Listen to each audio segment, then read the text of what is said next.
ایک شخص اکثر ایک بوڑھی عورت سے سنگترے خریدا کرتا تھا۔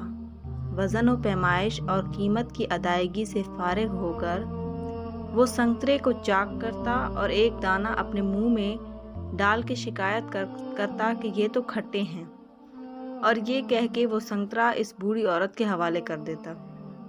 وہ بزرگ عورت ایک دانہ چکھ کے کہتی، یہ تو بالکل میٹھا ہے، مگر تب تک وہ خریدار اپنا تھیلا لے کے وہاں سے جا چکا ہوتا تھا۔ اس شخص کی زوجہ بھی ہر بار اس کے ساتھ ہی ہوتی تھی۔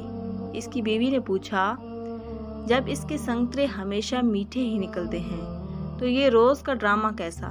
اس شخص نے مسکرا کے جواب دیا، وہ بوڑھی ماں میٹھے سنگترے ہی بیچتی ہیں، مگر غربت کی وجہ سے وہ خود اس کو کھانے سے محروم ہیں۔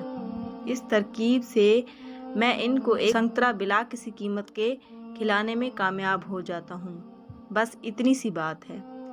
اس بوڑھی عورت کے سامنے ایک سبزی فروش عورت روزانہ یہ تماشا دیکھتی تھی، سو وہ ایک دن پوچھ بیٹھی، یہ آدمی روزانہ تمہارے سنگترے میں نقص نکال دیتا ہے اور تم ہو کہ ہمیشہ ایک زائد سنگترا وزن کرتی ہو، کیا وجہ ہے؟ یہ سن کے بوڑھی عورت کے لبوں پر مسکراہٹ کھل گئی اور وہ گویا ہوئی، میں جانتی ہوں کہ وہ ایسا مجھے ایک سنگترا کھلانے کے لیے کرتا ہے، اور وہ یہ سوچ بیٹھا ہے کہ میں اس سے بیگانہ ہوں۔ میں کبھی زیادہ وزن نہیں کرتی، یہ تو اس کی محبت ہے جو ترازو کے پلے کو بوجھل کر دیتی ہے۔ محبت اور احترام کی مسرتیں ان چھوٹے چھوٹے میٹھے دانوں میں پنہاں ہیں۔ سچ ہے کہ محبت کا صلہ بھی محبت ہے۔